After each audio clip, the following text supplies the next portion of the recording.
This is the book of Baruch, chapter 3, verse 8.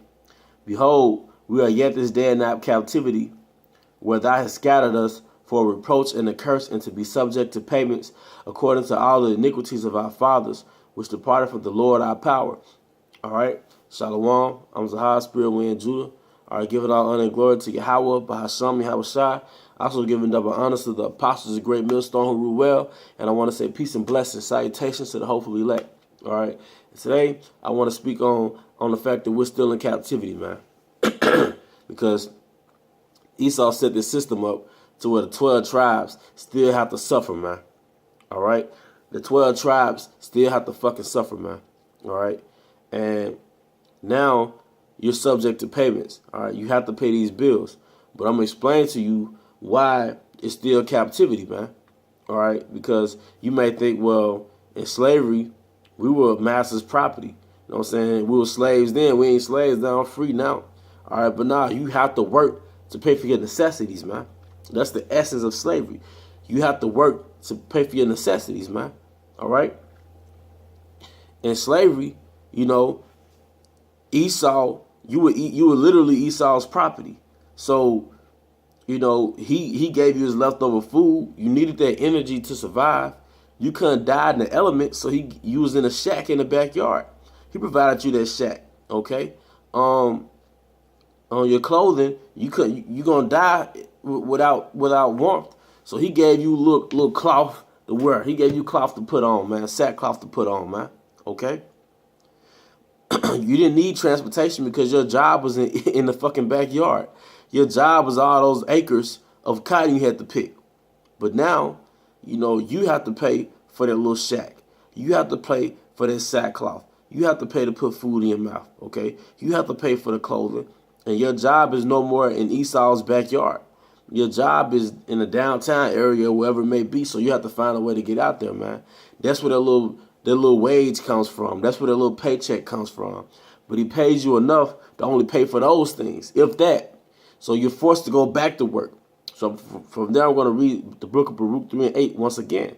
Behold, we are yet this day in our captivity, where thou hast scattered us for a reproach and a curse, and to be subject to payments according to all the iniquities of our fathers, which departed from Yahweh our power.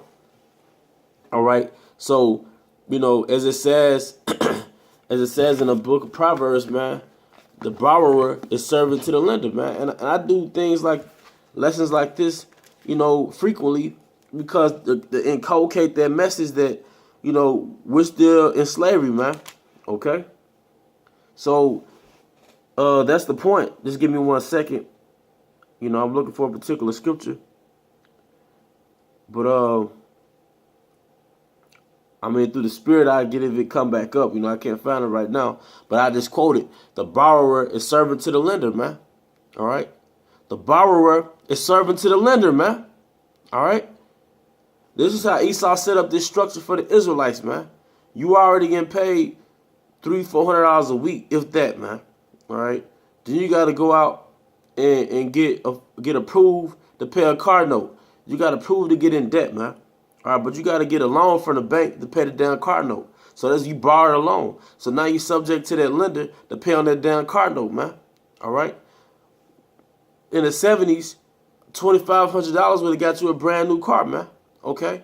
But the reason why Esau set it up like that, to keep your ass in debt, man. All right. Even after slavery, when slavery was so-called illegalized, all right, Esau came up with something called sharecropping. And what he'll do, Jake didn't know any of the average Jake that came from slavery only knew slavery. All he knew was how to pick cotton, man, or pick whatever cash crop they had. All right. And what Esau did when slavery was illegal, Jake had the sharecrop.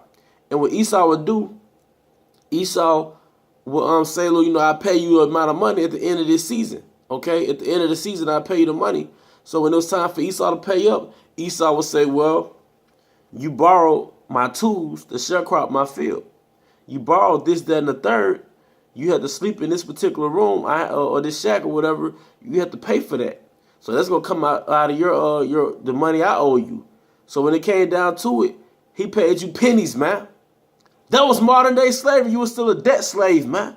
Nothing has changed now, man. Because by the time you get your check, well, you got to pay for Social Security. You might be on child support. You got to get that garnishment taken out. Where's the goddamn garnishment in the Bible, man? Okay? You got to pay for this damn mortgage if you got a house. All right? You got to pay for fucking gasoline to get to work.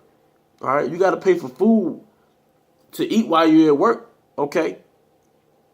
All right? Esau set up this power structure to get the money right back to him as soon as you get paid. But the average Jake saying, I ain't no slave. Nigga, you are a slave. Stop working. If we were free, we wouldn't have to depend on another power system. If we were free, we wouldn't have to depend on another power structure to survive, man. All right. And from now on I'm gonna go to Deuteronomy, chapter 28, verse 43. The stranger that is within thee shall get above thee very high, and thou shalt come down very low. Yeah, you're a worker in Esau's power structure. The average Israelite man is just a worker. All right? You don't have no corporate offices, man. You don't have no share in the world market, all right, in the world trade, man. You don't have no position in the seat of the national Congress, man. All right, where all the nations come together. We don't have no say so. We're just workers, man. Or working off the grid selling dope. You ain't tired of this shit, man. You ain't tired of the fact that you scared to have kids, or you find out you got another kid, you get frustrated. That's supposed to be the joy of your life. Like, man, I got another heir. I have an heir, man. Or even if you have a daughter, I have a princess.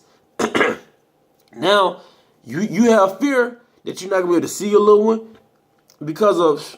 Let me go and continue to get the curses. Let me get the curses, man. I'm gonna let the scripture speak. Now, you know what I'm saying? Because we cheated on the Most High, so to speak, we committed adultery with the Most High. Part of our captivity is our women ain't with us, man.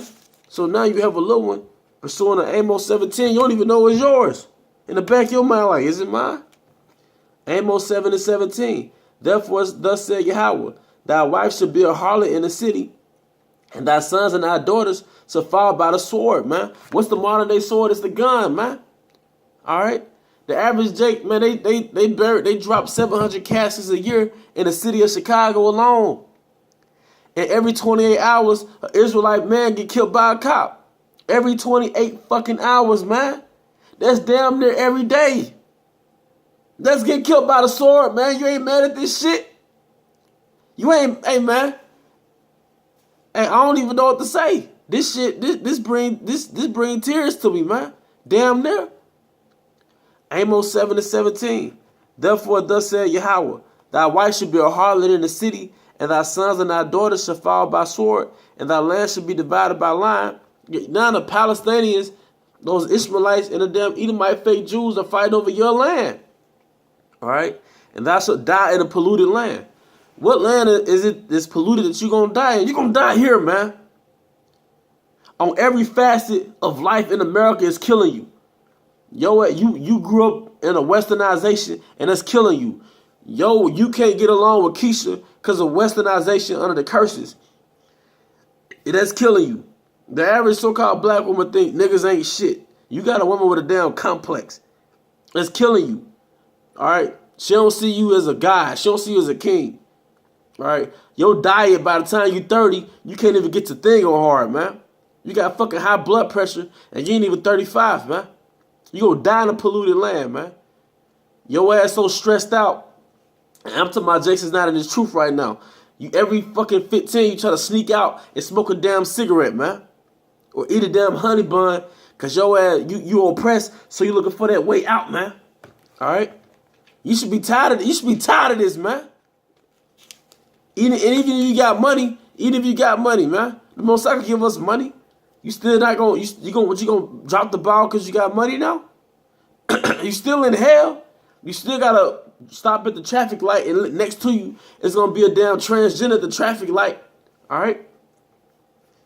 So man, hey man, you know you gotta wake up, man. All right. Deuteronomy. Well, I was actually gonna get. Let me see. I started Deuteronomy. I'm just going to jump around. Deuteronomy 28 and 65. And among these nations shalt thou not find, and among these nations shalt thou find no ease.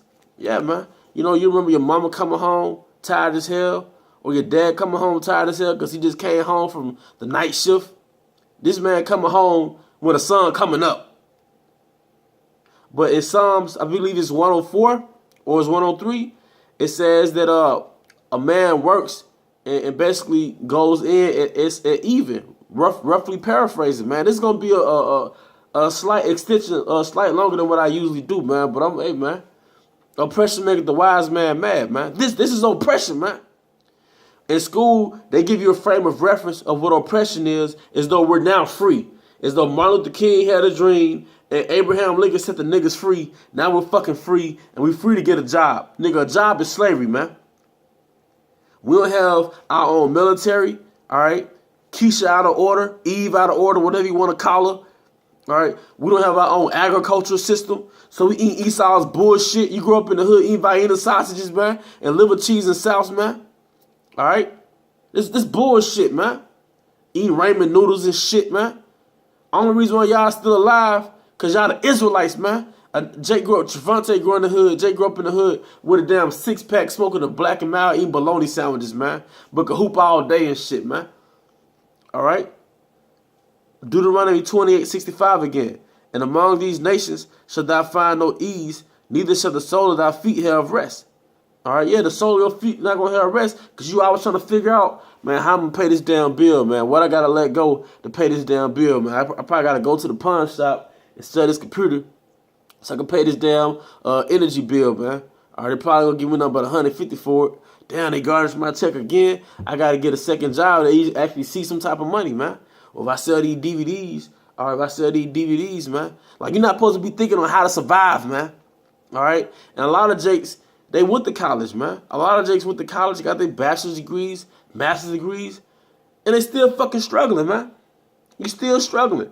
I worked at a plant, man. A manufacturing plant where we basically put cars together, man. All right? And basically your ass chasing cars like a goddamn chicken with no head, man. But half of the jakes in there had degrees, man. You think they went to college and got a degree in chasing cars? Nah, man.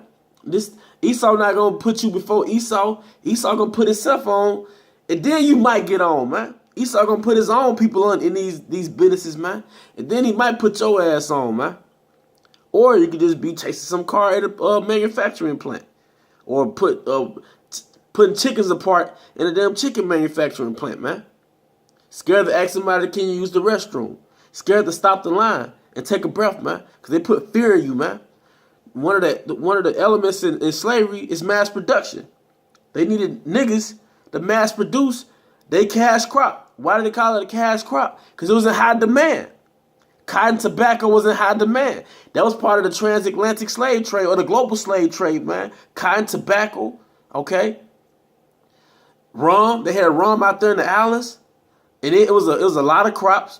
It was a cash crop because it was in high demand. Now you have regular products is in high demand. A damn car, a Toyota car, a Nissan car. Chicken is in high demand. So chicken is a new cash crop. So in Alabama, they actually had it at the Tyson chicken plant in Alabama. They told the adults that y'all could wear diapers while y'all at work because that line not gonna stop.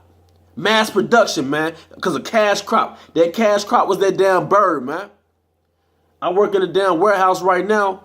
It's thousands of fucking boxes of frozen chicken, man. Where the hell they get all this chicken? All right, cash crops, man. Mass production. Paying you bullshit to get their product out. That's the core of this country is mass production. The 12 tribes are usually centered around manufacturing, mass production, man. All right? And y'all, they gave y'all a matrix. They gave y'all bread and circuses. So y'all forget that y'all slaves. So you at work all day talking about the damn finals. Talking about the football season and the playoffs, man. You at work all day talking about the show power, man. That's the only difference between this slavery and when we first came here to America is they gave you this veil that they talk about in the movie Matrix. They give you church. So every Sunday, your preacher tell you how you could come up in Esau's power structure, man. Every Sunday, they give you a beacon of hope, how you come up in Esau's power structure, man. Deuteronomy 28:65. But Yahweh shall give thee there a trembling heart. What's that trembling heart? Pop, pop, pop, pop, pop. Like, damn, what was that? Y'all, you in these big cities, and every so often you hear gunshot, pop, pop, pop, pop, pop, pop, pop, pop, pop. And next thing you know, you hear, woo, woo, woo, woo, woo, woo, woo, woo. That's a trembling heart, man. When I was young, coming home, my mom would always say a prayer to, so-called Jesus. Like, thank you, Lord, we made it to the house safely, man. Why do you have to pray that? Why do you have to give thanks that you made it home? Doesn't it supposed to be normal that you're supposed to make it home? You have to say a prayer, thank you, Lord, we made it to the house safely. Or I was a teenager. I was out, pretty late sometimes. My mom reading the Bible at the house because she praying that I come back to the house. Or, your mom out all night, you praying she ain't get in an accident. You praying nothing ain't happened to her. All right? Hey, Salat brothers, I'm in the spirit, man. Hey, but Yahweh shall give thee a trembling heart and failing of eyes and sorrow of mind. You always depressed, man. All right? But, like I said, we are in our captivity, man.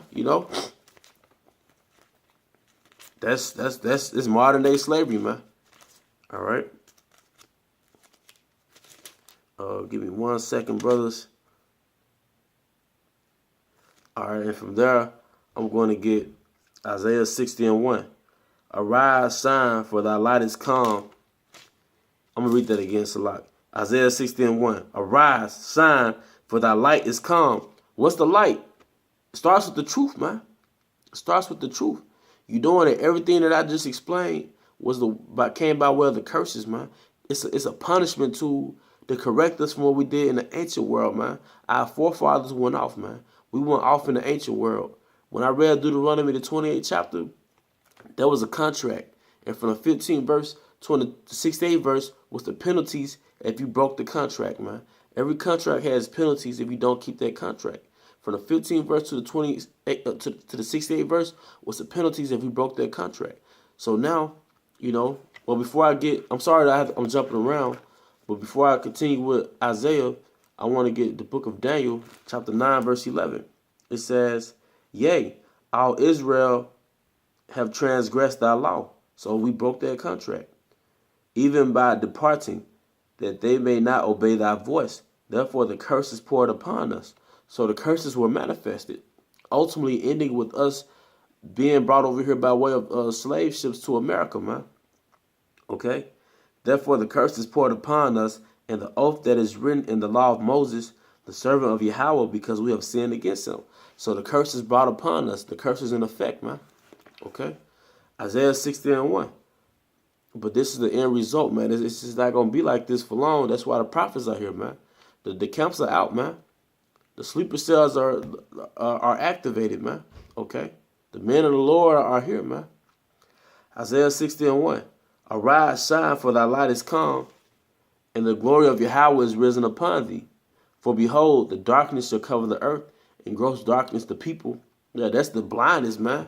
The spell that Esau has over everybody, man.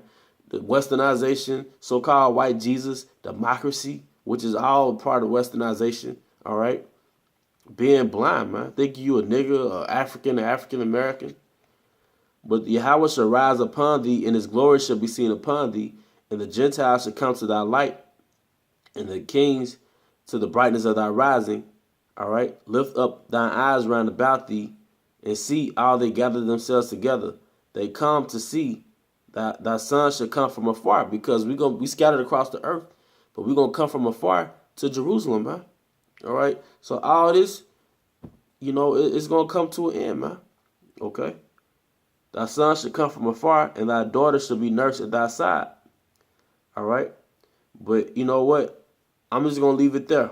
Okay? Because I was just going off the spirit. I was really going to stick to one thing, but the spirit shifted, man. As a matter of fact, I go to verse 5. Then thou shalt see and flow together, and thy heart shall fear and be enlarged, because the abundance of the sea shall be converted unto thee. So all that struggling to get a paycheck, It's gonna be converted until we get the wealth of the earth, because it was ours in the first place that they stole. So we gonna get the abundance of the sea, which is the forces or the wealth of the Gentiles, man. And the forces of the Gentiles should come unto thee. Okay? So, I'm just gonna stop it there. All right? And just, the spirit did its thing. It started off, with bitterness, because this captivity is bitter. As a matter of fact, the word America means bitter.